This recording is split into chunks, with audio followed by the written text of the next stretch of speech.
Hello, Line Pathway. Welcome back to the channel. Thank you for being here today. We are going to the tethered one. So, Line Pathway, we're just going to take a quick look at some of your strengths and challenges. So, your strengths are that you are very practical. You can be very good at organisation, very reliable as well. You make a very reliable friend. You generally, if you say you're going to be somewhere at a certain time, you'll be there.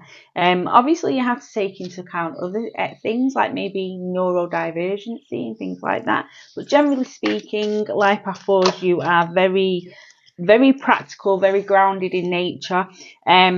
Your challenges are more like expressing yourself, telling people how you feel. You can at times struggle with communication, as I'm starting to do now, talking about it. So your first card is the tethered one, and your second, which is like the hangman, in the original tarot. Your second card is the Six of Cups.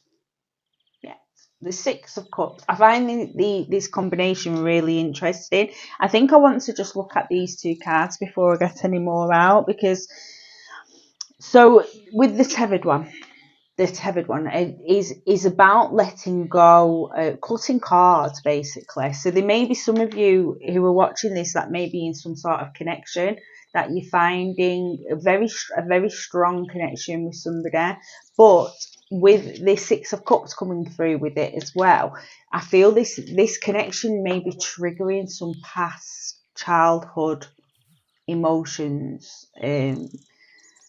Maybe, yes, things that you need to work on, maybe things within yourself that you know you need to work on. So maybe you've been a bit triggered recently. Somebody's triggered you. Somebody, could be somebody old, somebody new to come in, but there's been, yeah, I feel there is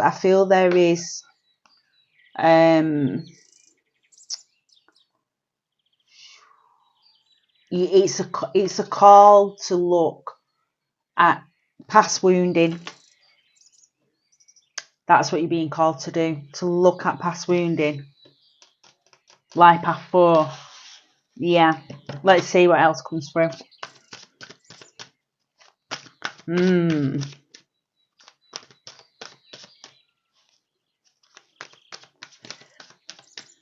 Are we getting any more tarot coming? Oh yeah, we're getting more tarot coming through. I feel no one. Okay. There you go. So you have the 6. So we've got another 6, 6, 6, 12. So 3. In numerology. Right, okay. Giving and taking. I feel you may feel like you've been being taken advantage of, and I feel this is triggering old feelings from maybe where you was in a relationship and you never felt fully valued in that relationship, or even childhood, like when you was a child, where you felt, where if you was felt emotionally. I feel it's emotions more than anything. So maybe you felt a bit emotionally neglected somewhere, misunderstood, not understood, or worse, but definitely I could be here all day listing the things. It's a general reading, you'll know what it is, you'll know, but there's been a trigger, and I feel it's because there's somebody being around you who's just not, you don't feel the giving and taking that is happening. I feel like it's what you're craving, like before, you're craving it, you're wanting it. But I feel the communication that came through as well with this, which is quite like the hermit going within themselves. I feel you being called to speak up. It's time to speak up. I feel you to try to put any fears of not being heard or ignored, aside and speak up, and then at least then you've spoke about what it is you need to talk about, and then you can deal with what comes after that. So if you speak up and the other person is not listening to you, or doesn't understand what you're trying to say, or just blatantly just doesn't care how you feel, then you can deal with it then, but first you need to speak up. That's what I'm picking up more than anything from this reading. That's the energy that's coming through. I feel it's time for you to start to move the blocks of your life, be it people, whatever it is. It's time to move them so that you are surrounded by people who give and take. So rather than just giving, people say we do not give to receive. No, we do not. But if you keep giving and giving and you don't get back, that's going to empty your cup. And this is what leads to things like emotional burnout, depression, that kind of thing. So it's really important that you surround yourself with people who give and take, okay? At least one person like that, at least one, that you have that person who's got in your corner, okay? And I feel found wholeness. Right, okay. So this card's come through for you. So it says, find wholeness, bring together fragments that complete you, acceptance, inner peace. Okay. And that's what I feel it is, yeah. You know, and looking at this card as well, and with this one that's come through, I feel it is like bring together fragments that complete you. So them fragments can be things that you've buried from say your childhood. So it's when you bring that into light, into awareness, then it kind of like you integrate it into who you are now. You heal it and you integrate it. So it's bringing them fragments. I do feel there's a healing journey ahead for you. Life path 4. Yeah.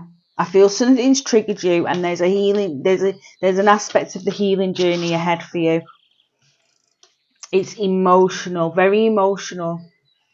So I feel as well, if you're finding yourself caught in your head, to try and stop for one moment and trying to see where that's showing up. Can you feel it in your body? What are you feeling when them thoughts come up? What do you feel?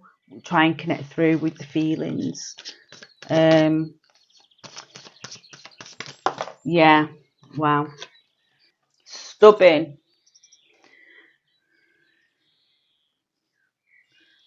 Right. Okay. So it says it can denote perseverance, so it can help with perseverance, but it also may hinder progress, flexibility, resolve, growth. So is there something that you want, that you need to look at, that you just like being stubborn?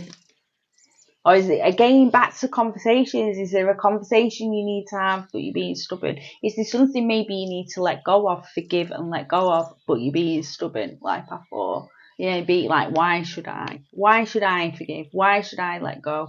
Why should I? But you're being asked to let go of stubbornness. Are we getting any information through here? Yeah. Okay. Oh. So you have the voice of the heart. This beautiful green colours coming through here for you. Gorgeous. Right, so I silence the fear in me. Let me get my glasses on because, you know, my eyesight's going in my old age. So the voice of the heart. I silence the fear in me and discover the voice of my heart. The fruit of those words guide me. I trust the song of my soul. My intuition leads me on the path of light. Yeah, it could be as well with the heart center clearing, and when you're having a heart center clearing, so there's the two sides to the heart. So there's the beautiful alignment side, but there's also the side that holds like the fear, basically, which can come in, manifest in loads of different ways. And when you're clearing through the heart center, it can feel a little bit intense as well. So yeah, I do feel that it's definitely a healing. It's a time for healing. So don't forget to call in your guides or call in the angels. And if you don't have an angel or guide that you work with on the spiritual path, you know, do whatever works for you. But remember, you don't have to do this on alone. You are guided always. 888. Ooh, abundance. So blessings are here and more are on the way. Let's glasses back on. Blessings are here and more are on the way. Let yourself feel the abundant flow of prosperity. Ooh. That is all around you, and as you stand in your highest self, you attract all that you once were seeking. Giving is always the doorway to success. The more good I do in the world, the more abundant my life grows. I radiate an energy of love and kindness. So you've got this card abundance, but what I'm picking up, and to be fair, this card is about generosity as well. But what I'm picking up is that I'm picking up that maybe you're feeling a bit tired of being the generous one, and you are like needing your cup filling a bit more. So I feel this, the angel whispers coming through for you here with the 888 and abundance. I feel it's just reminding you to, whilst you're going through your healing process, is to also try to balance that process by concentrating on the good things and concentrating on the positive aspects of being given, rather than just like the negative, when it can become negative when you feel you're consistently giving and not getting back. To look at how good it feels when because you're a giving life path, you know, you're a kind soul. Brings us to the end of the reading, Life Path 4. It's been an absolute pleasure reading for you today. So please take care of yourself. Don't forget to like and subscribe if you haven't already, and until the next time, take care. Bye bye.